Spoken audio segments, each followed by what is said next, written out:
সুপ্রিয় সুধী, শুরু হচ্ছে আজ থেকে আরটিভির নতুন আয়োজন অক্ষরের গল্প। প্রতি সপ্তাহে এই অনুষ্ঠানটি আপনারা দেখতে পাবেন। আমরা এই অক্ষরের গল্প অনুষ্ঠানে সবসময় আমাদের দেশের যারা প্রাজ্ঞজন, কবি, শিল্পী, সাহিত্যিক, বুদ্ধিজীবী যারা অক্ষর নিয়ে কাজ করেন, বর্ণমালা নিয়ে কাজ করেন, বাংলা বাক্য নিয়ে কাজ করেন, তাদের অভিজ্ঞতার কথা শুনব, তাদের বেড়ে ওঠার কথা শুনব, তাদের সাফল্যের কথা শুনব, কিংবা তাদের বেদনার কথাও শুনব। প্রিয় দর্শক, আজকে আমাদের আয়োজনে উপস্থিত আছেন দেশের প্রখ্যাত আবৃত্তি শিল্পী টিটো মুন্সী।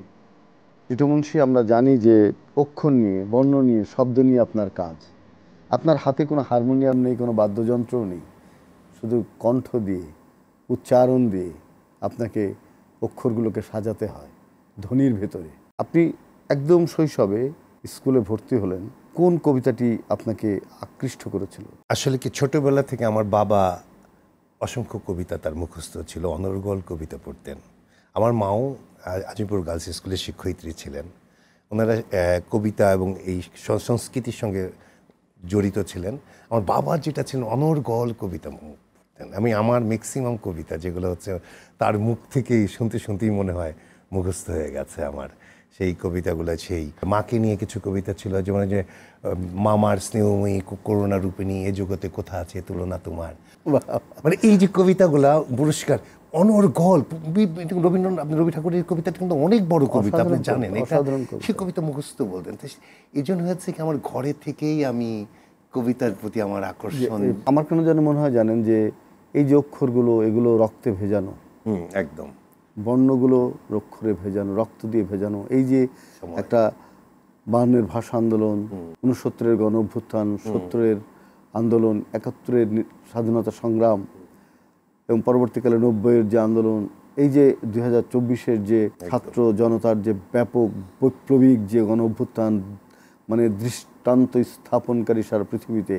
এরকম বিপ্লব স্বৈরাচারের বিরুদ্ধে পৃথিবীতে খুব কম সংগঠিত হয়েছে, সত্যি তাই। এবং এখানে কিন্তু অক্ষর বাহিনী ছিল।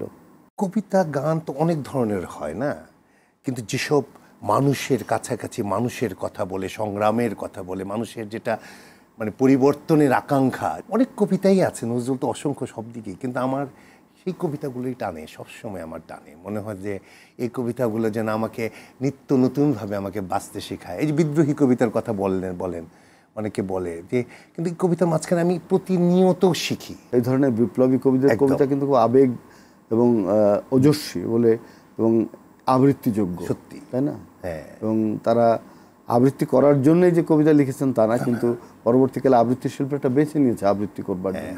জীবনকে নতুন করে বাঁচতে শিখিয়েছে তাদের কবিতাটা। আমি কেন কবিতা পড়ি? প্রথম হচ্ছে, আমার কাছে মনে হয় আমি আমার জন্য পড়ি। তারপরে শোনাতে শোনাতে মনে হলো যেটা মানুষকে শুনিয়ে দেখি কি হয় কিনা, তারা কেমন, তারাও উজ্জীবিত হচ্ছে। এইখান থেকে আমি যদি নিজে উজ্জীবিত হতে পারি, তাহলে নিশ্চয় অন্যরাও হবে। সেটাই, এটাই হচ্ছে বড় জিনিস। আমার মনে হয় কবিতার ভিতরে এই যে বেঁচে থাকে কবিরা কিভাবে, তাই না? আপনি তো একজন বড় কবি। আপনার কবিতা যখন আপনি নিজে, যখন আপনি ওটা ভিতরে ডুবে যাবে কেউ, ওই কবিতা যখন মনে হবে এটা আমার কবিতা, আমি লিখেছি মাত্র আমার জন্য, নিজের হয়ে সকলে। একদম। আপনি বিদ্রোহী কবিতা পড়েছিলেন আমরা জানি, এবং সেই পাঠ, সেই ওজস্বী ধ্বনি, অক্ষরের যে মানে একটা স্ফুরণ, আমি বলবো অক্ষরের যে বজ্র নিনাদ বিদ্রোহী কবিতার মধ্যে আমরা পেয়েছিলাম, তার অনেকটা আপনি সঞ্চারিত করেছিলেন মানুষের, পাঠক দর্শকদের হৃদয়ে।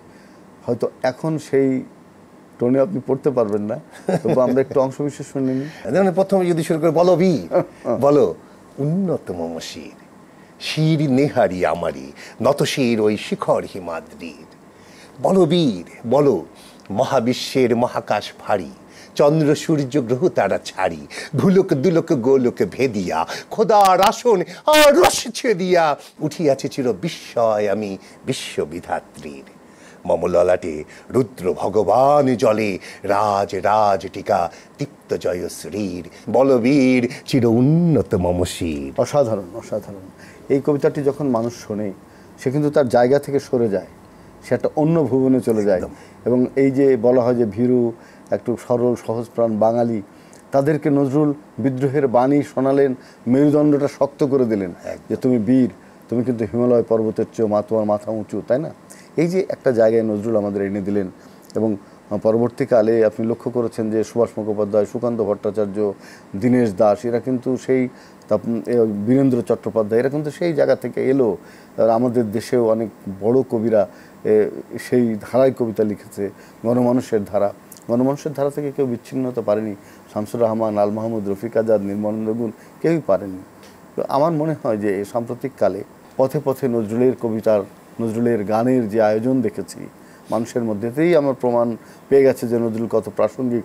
প্রায় 150 বছর হতে চললো নজরুল এখন আমাদের মধ্যে বেঁচে আছেন। আমার চেয়ে আপনার কথাই আমি শুনতে বেশি আগ্রহী। আর কোন কবিতা আপনাকে বেশি আন্দোলিত করে? আমি এই যে বর্তমানে যে প্রজন্মের যে মানে জেনারেশন বলে, তাদের এই মুভমেন্টটা আমি খুব ভালো করে দেখেছি, খেয়াল করেছি। এবং আমার মনে হচ্ছে যে স্বপ্নটা নজরুল দেখতেন, এই স্বপ্নটা মনে হয় তাদের মাধ্যমেই এটা বোধ হয় সমাধান হবে। আর তারা খুব সুন্দর, এরা কিন্তু অসম্ভব দূরদৃষ্টি সম্পন্ন এবং তারা কিন্তু স্বপ্নবান, বৈষম্য বিরোধী। নজরুল যেটা বলছে সাম্যের গান, না সাম্যের গান, মানুষের চেয়ে বড় কিছু নাই, নয় কিছু মহিয়ান। তাদের কিন্তু তাই বৈষম্য এখানে, কিন্তু তারা ওই কনসেপ্টটা যেটা নজরুল স্বপ্ন দেখেছিলেন সেই 100 বছর আগে, কেউ আমরা হয়তো নজরুলের এদিক ওদিক নিয়েছি, কিন্তু পুরো স্বপ্নটা যেন বুঝতে পারিনি। সেই সাম্যবাদের কথা নজরুল বারবার বলেছেন, বিশ্বে কোনো কবি এভাবে বলেননি। এই ছেলেগুলা কিন্তু সেই বৈষম্য বিরোধী আন্দোলনের মাধ্যমে দিয়ে। কিন্তু শামসুর রহমান নজরুল এবং রবীন্দ্রনাথকে কিভাবে বলছেন, স্বাধীনতা তুমি রবি ঠাকুরের অজর কবিতা অবিনাশী গান, স্বাধীনতা তুমি কাজী নজরুল ঝাঁকড়া চুলের বাবরি দরণ সৃষ্টি সুখের উল্লাসে কাব্য মহান পুরুষ। পরবর্তী জেনারেশনের কবিরা তাকে মহান পুরুষ বলছেন। তো আমরা এইভাবেই তো আমরা আমাদের অক্ষরের সেই সন্নাভা পাই।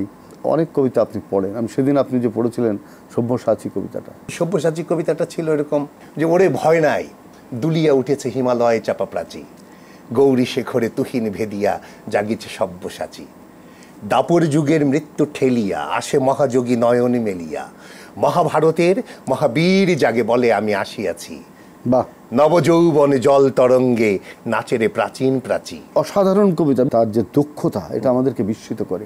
শব্দের সঙ্গে, অক্ষরের সঙ্গে, বর্ণমালার সঙ্গে নজরুলের যে আত্মিক সম্পর্ক, এই যে শক্তি তিনি বাংলা কবিতার মধ্যে প্রয়োগ করলেন, তার আবেগ সঞ্চারিত করলেন, এটা কিন্তু পৃথিবীর ইতিহাসে খুব বিরল।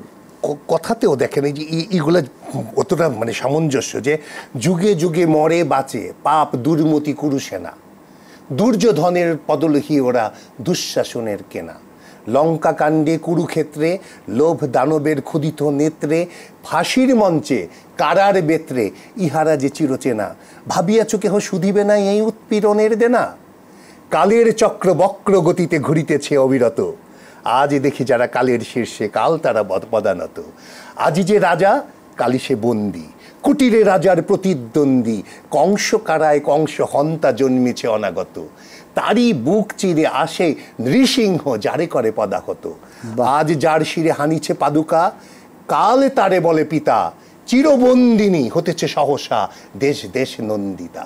মানে শব্দের বিন্যাস ঘটছে তাই না শৈল্পিকভাবে। চিন্তা যদিও অনেকে বলতেন যে নজরুলের কবিতা সংকারের মতো শোনায়, সেখানে শিল্পের পরোয়া করে না। বলছে তো বর্তমানের কবি আমি ভাই, ভবিষ্যতের নই নবী, কবি ও অকবি যাহা বলো মোরে মুখ বুঝে তাই শৈশবী। এর চেয়ে ভয়াবহ সময়কে ধারণ করার যে ওজস্বী শব্দ, যে অক্ষর বাহিনী তিনি লালন করেন হৃদয়ের মধ্যে, সেটি কিন্তু বিরল বাংলা কবিতায়। আমরা আবারও আসবো এই কথাগুলো নিয়ে, এই কথার আরও নতুন কোনো কথা নিয়ে। আমরা যাই একটু বিরতিতে। প্রিয় দর্শক, আপনারা দেখছেন RTV আয়োজনে অক্ষরের গল্প। আমরা যাচ্ছি বিরতিতে, আশা করছি থাকবেন RTVর সঙ্গে।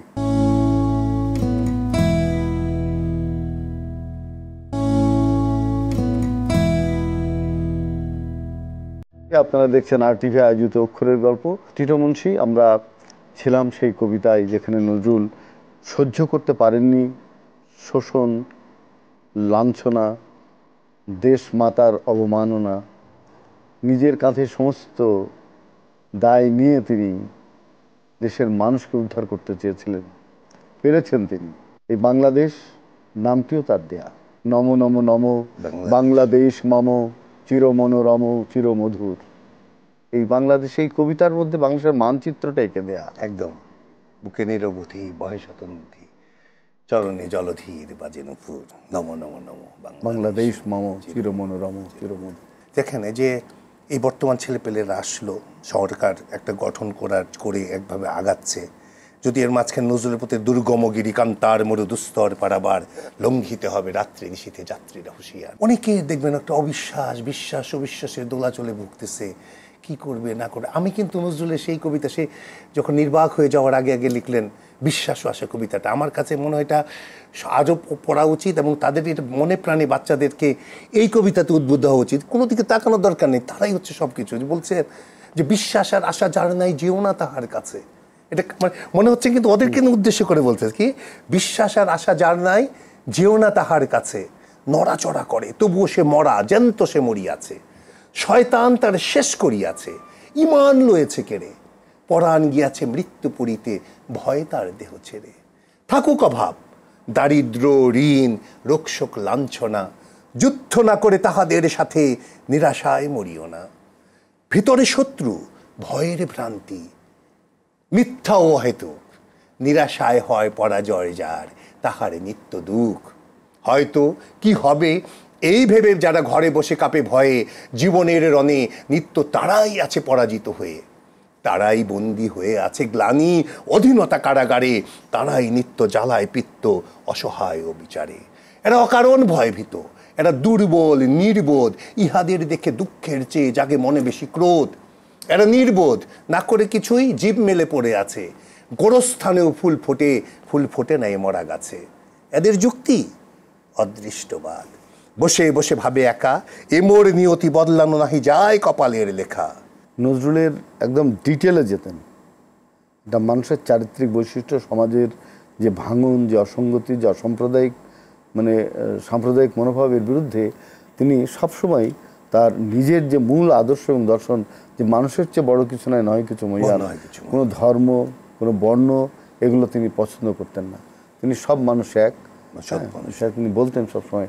এবং নারী স্বাধীনতা, একদম বিশ্বে এরকম আর কোন কবি পাওয়া যাবে কি আমি জানি না। আমি আসলে সমস্ত কবিকেই আমি শ্রদ্ধা করি। কবি তো আসলে মানুষের জন্য লেখে। আচ্ছা, টিটো, একজন আবৃত্তির শিল্পী, সে তো আবৃত্তি করছে, জীবনটা দিয়ে দিচ্ছে, রক্ত দিয়ে সে আবৃত্তির চর্চাটা করে, সে মানে একটু সম্মানের জায়গাটা কেমন? মানে সে তো যদি চাকরি না করে সে বাঁচবে কী করে? শুধু আবৃত্তি করে কি বাঁচা যায়? এটা তো আসলে সত্যি তো তাই। আমাদের দেশে এই জায়গাটা এখন নতুন যারা আসছে তাদের ভাবা উচিত, একটু বাঁচিয়ে রাখার একটা ব্যাপার আছে। শিল্পীরা যদি না বাঁচে তাহলে তো আমরা মানে কবিদের কবিতাকে, আমাদের সাহিত্যকে, আমাদের মানে শিল্পের কোনো সেক্টরকে আমরা বাঁচাতে পারবো না। কতটুকু বাড়ালে আর আমাদের শিল্পী আর কতজন আছে বলেন? খুব বেশি কি? আমরা দেখি যে সঙ্গীত শিল্পীদের যে মূল্যায়ন, একজন সঙ্গীত শিল্পী কিন্তু ভালো অর্থ উপার্জন করে, নাম যখন হয়, খ্যাতি যখন হয়, তখন এরাই কিন্তু শীর্ষে থাকে। হয়তো অর্থবিত্ত পায় না, কিন্তু খ্যাতিটা কিন্তু ঠিকমতো পায়, অমরত্বটা কিন্তু ঠিকমতো মানুষের মনে বেঁচে থাকে। একসময় হয়তো বা এই যে কবি নজরুলের কথা বললেন, কবি নজরুল তার জীবদ্দশায় কি পেয়েছে? কবি নজরুলের সাহিত্য রচনা করে আমরা পড়ে সেটাকে কিন্তু আমার সবাই কিন্তু অনেক গান গেয়ে টাকা পাচ্ছি, বিভিন্নভাবে শিল্পীরা পাচ্ছে। কিন্তু কবি নজরুল যে, তাকে এখন যারা মনে করে যে কবি নজরুল তা আসলে কি খুব সচ্ছল ছিল, ঋণের বোঝা কাঁধে নিয়ে উনি মুশকিল হয়েছে যে নজরুল একটু টাকা পয়সা খরচ বেশি করে ফেলতেন, তিনি ফিয়াট গাড়িও কিনেছিলেন, ব্যয়বহুল যে সংসার, সেটা নজরুলের পক্ষে চালানো খুব কঠিন হচ্ছিল। একটা গাড়ি কিনেছিল একবার, তার শখের, একটু ছিলেন হুজুকে, সবাইকে দলগতভাবে চলতেন, খাওয়াতেন, সবাই মিলে ঝুলে। উনি কখনো কিন্তু তার যতটুকু পাওনা ছিল ততটুকু কিন্তু সব দিক থেকে বলছে যে ওই জায়গাতে নজরুল পাচ্ছে, ওই জায়গাতে পাচ্ছে, সব কিন্তু তার হাতে পৌঁছাতো না টাকা। এমনকি যে নজরুল যখন নির্বাক হয়ে গেল, তখন দুই দেশ থেকে বলে, ভারত ভাগ হয়ে যাওয়ার পরেও বলতো না যে সব কিছু ভাগ হয়ে গেছে, ভাগ হয়নি কোন নজরুল, তাই না? যে মানে সবখান থেকে টাকা ফাইন্যান্স আসতো, কিন্তু নজরুলের হাতে গিয়ে শঙ্কর রায় বলেছিলেন যে সবকিছু ভুল হয়ে গেছে বিলকুল, আর সবকিছু ভাগ হয়ে গেছে, ভাগ হয়নি কোন নজরুল। আমার তো শখ করে আমি একটা ভালো একটা জামা পরে আসবো, আমি একটু গাড়ি করে এখানে টেলিভিশনে আসবো, তা আমাকে মেনটেন করতে গেলে আমাকে জিনিসটা করতে হয়। আমাদের বাংলা ভাষাকে, আমাদের বর্ণমালা, আমাদের অক্ষরগুলোকে আমরা আন্তর্জাতিক পর্যায়ে নিয়ে যেতে চাই, তো আমাদের এই ভাষাকে আরো সামনে এগিয়ে নিতে আমাদের কি করা দরকার? রবি ঠাকুর যখন নোবেল পুরস্কার নিয়েছিলেন, তখন কিন্তু ইউরোপের বাইরে প্রথম একজন নোবেল নিয়ে এসেছিলেন। এরকম এখন কিন্তু যেমন ডক্টর ইউনুস আমাদের নোবেল লরিয়েট, উনি কিন্তু আমাদের এখন প্রধান উপদেষ্টার দায়িত্বে আছেন উনি, তো উনার তো বিশ্বব্যাপী একটা ওনার জনপ্রিয়তা আছে। বাট বাংলাদেশের ব্যাপারে মানুষের কিন্তু একটা অসীম আগ্রহ ছিল, এখন যতটা ছিল আরো বেশি তৈরি হয়েছে। সারা পৃথিবীতে এখন ইউনুসকে চিনে, বাংলাদেশকে চিনে। আমার বিশ্বাস যে এখন স্কোপ আছে, এখন যদি আমাদের বুদ্ধিজীবীরা যদি সুন্দর করে আমরা ব্যবহার করতে পারি, ওরা জানতে চাবে, একটু যদি সুন্দর করে কমিউনিকেট, মানুষ হয়তো তাদের দ্বিধাকে কাটিয়ে একটু পথটাকে সুগম করে দিতে হবে, যে বাংলাটাকে আরও কিছু সহজ করে তাদেরকে বোঝানো, তাদের সঙ্গে কমিউনিকেট করা। এখানে কিছু জায়গায় আমাদের মনে হয় যারা বুদ্ধিভিত্তিক সায়েন্টিস্ট আছেন, তার বিজ্ঞানী আছেন, তাদেরকে একটু তারপরে আমাদের ভাষার শ্রেষ্ঠ বইগুলো অনুবাদ করা, সেগুলো বাইরে পাঠানো কিন্তু হয় না। এটা কিন্তু দেখেন অনুবাদক কিন্তু আসলে ওইভাবে নাই। আপনি দেখেন আমাদের অক্ষরের গল্প যদি আমরা ছড়িয়ে দিতে চাই পৃথিবীর সব দেশে, অনেক বড় বড় সাহিত্য আমাদের রিচ, এই নজরুলকে যদি আপনি ভালো করে অনুবাদ করে সারা বিশ্বে করে ছড়িয়ে দেন, তাহলে কত মানে আমরা যেখানে সারা এক জাতি, আমরা বাংলাদেশের সমস্ত মানুষ যেখানে আমরা টকবক করে উঠতেছে, সারা বিশ্ব কি এটা সারা বিশ্বে তো একই রকম অভাব অনটন সংগ্রাম তাদের চালিয়ে যাচ্ছে। আমার কথা হচ্ছে আমি বাংলাটা পড়ছি, কিন্তু যে ইংলিশ পড়বে তাকে তো একটা জিনিসটাকে ট্রান্সলেট করে তো দিতে হবে। নজরুল নিজে ভালো ইংরেজি জানতেন এবং হিন্দিতে তার দক্ষতা ছিল, তিনি গান লিখেছেন হিন্দিতে। তো নজরুলের একটা ভার্সেটাইল জিনিয়াস তো তিনি, তার বাইরে এবং তার সমকালে তার জীবনানন্দ দাশও তার দ্বারা প্রভাবিত হয়েছিলেন। আপনি জানেন বাংলা ভাষার শ্রেষ্ঠ আধুনিক কবি জীবনানন্দ দাশ এই রোমান্টিক বিপ্লবী কবি, রোমান্টিক আধুনিক কবির দ্বারা প্রভাবিত হয়েছিলেন। নজরুল দ্বারা প্রভাবিত হননি, নজরুলের অক্ষরের গল্প শোনেনি, তার ধ্বনি নিনাদ কানে পৌঁছেনি, এরকম লোক কিন্তু বাংলায় বিরল। আমরা কি নজরুলের প্রতি, আমাদের কবিতার প্রতি, আমাদের ভাষার প্রতি আমরা যথেষ্ট ভালোবাসা প্রদর্শন করতে পারি না? কিন্তু নতুন নতুন জেনারেশন থেকে আমি যেটা দেখলাম, ওরা কিন্তু আপন মনে নিয়েছে নজরুলকে। সব দিক দিয়ে মানুষ বলেন, কবি হিসাবে বলেন, সব দিক দিয়ে উনি কিন্তু প্রচণ্ড আধুনিক ছিলেন। এখনও যে কোনো জায়গায় যে কোনো সময় তাকে মানে বসিয়ে দিলে উনি কিন্তু যুগ অতিক্রম করে ওনার আধুনিক চিন্তা ছিলেন। তার গানটাকে এইভাবে গাওয়া যাবে না, তার কবিতা এইভাবে পড়া যাবে না, এগুলা থেকে বেরোতে হবে। এগুলা আমরা বেরিয়ে আসবো আমাদের ধ্বনি দিয়ে, আমাদের অক্ষর দিয়ে, আমাদের বর্ণমালা দিয়ে। এবং আমি মনে করি বাংলা ভাষার গল্পের শেষ নেই, অনিঃশেষ এই গল্প, যে গল্পের শেষ নেই সেটা হলো বাংলা ভাষার গল্প। তো আমরা আপনাকে অনেক অনেক ধন্যবাদ এবং কৃতজ্ঞতা জানাই যে আজকে আপনি আমাদের অক্ষরের গল্প অনুষ্ঠানে এসে তার সম্পর্কে আপনি অনেক কথা বললেন। আমি একটু বিদায় নিয়ে নিই দর্শকদের কাছ থেকে। প্রিয় দর্শক, RTVর প্রথম আয়োজন অক্ষরের গল্পের আজকে এখানে শেষ করছি। আমরা প্রতি সপ্তাহে এই অনুষ্ঠানটি দেখব। আমাদের শিল্প সাহিত্য, আমাদের সঙ্গীত, আমাদের চিত্রকলা, সব ক্ষেত্রের বিশিষ্ট জনরা এসে তাদের অক্ষরের গল্প করবেন, তাদের বর্ণের গল্প করবেন, তাদের রঙের গল্প করবেন, তাদের সুরের গল্প করবেন। আমরা শুনব, অবাক হব, মুগ্ধ হব। আমরা দেখব তাদের প্রতিটি অক্ষর হচ্ছে আমাদের এক একটা শহীদের নাম, প্রতিটি বর্ণমালা হচ্ছে আমাদের পতাকার রং, প্রতিটি বাক্য হচ্ছে আমাদের ভালোবাসার কথা। আমি কিংবদন্তির কথা বলছি, আমি আমার পূর্বপুরুষের কথা বলছি। সব ভালো থাকবেন, সুস্থ থাকবেন। টিটো মুন্সি, আমাদের তো বিদায়ের পালা। তো আপনার কবিতা শুনতে শুনতে আজকে আমরা শেষ করব। আপনাকে ধন্যবাদ, সাথে RTVর সমস্ত দর্শক যারা বসে আছেন তাদেরকে ধন্যবাদ, RTVকে বিশেষ করে ধন্যবাদ এরকম একটা নতুন ধরনের একটা অনুষ্ঠান করার জন্য। আমি চেষ্টা করছি নজরুলের শেষ সময়ের আরেকটা কবিতা দিয়ে আমার অনুষ্ঠানে বিদায় নিতে। আল্লাহ পরম প্রিয়তম মোর, আল্লাহ তো দূরে নয়, নিত্য আমারে জড়াইয়া থাকে পরম সে প্রেমময়। পূর্ণ পরম সুন্দর সেই আমার পরম পতি, মোর ধ্যান জ্ঞান তনু মন প্রাণ আমার পরম গতি। প্রভু বলি কভু প্রণত হইয়া ধুলায় লুটায় পড়ি, কভু স্বামী বলে কেঁদে প্রেমে গলে তারে চুম্বন করি। তার উদ্দেশ্যে চুম্বনে যায় নিরুদ্দেশের পথে, কাঁদে মোর বুকে ফিরে এসে যেন সাত আসমান হতে। তারই সাথ পুরাইতে বলি আমি তাহার নিত্য দাস, দাস হয়ে করি তার সাথে কত হাস্য ও পরিহাস। রূপ আছে কিনা জানি না, কেবলই মধুরী পরশ পাই, এই দুই আঁখি দিয়া সেই অরূপে কেমনে দেখিতে চাই। অন্ধবধূ কি বুঝিতে পারে না পতির সোহাগ দ্বার, দেখিব তাহার স্বরূপ কাটিলে আখির অন্ধকার। কেমনে বলিব ভয় করে কিনা তারে, যাহার বিপুল সৃষ্টির সীমা আজিও জ্ঞানের পারে। দিনে ভয় লাগে, গভীর নিশীথে চলে যায় সব ভয়, কোন সে রসের বাসরে লইয়া কত কি যে কথা কয়। তারই নাম লয়ে বলি বিশ্বের অবিশ্বাসীরা শোনো, তার সাথে ভাব হয় যার তার অভাব থাকে না কোনো। তাহারই কৃপায় তারে ভালোবেসে বলে আমি চলে যাই, তারে যে পেয়েছে এই দুনিয়ায় তার কোনো চাওয়া পাওয়া নাই। আর বলিব না, তারে ভালোবেসে ফিরে এসে মোরে বলো, কি হারাইয়া কি পাইয়াছ তুমি, কি দশা তোমার হলো।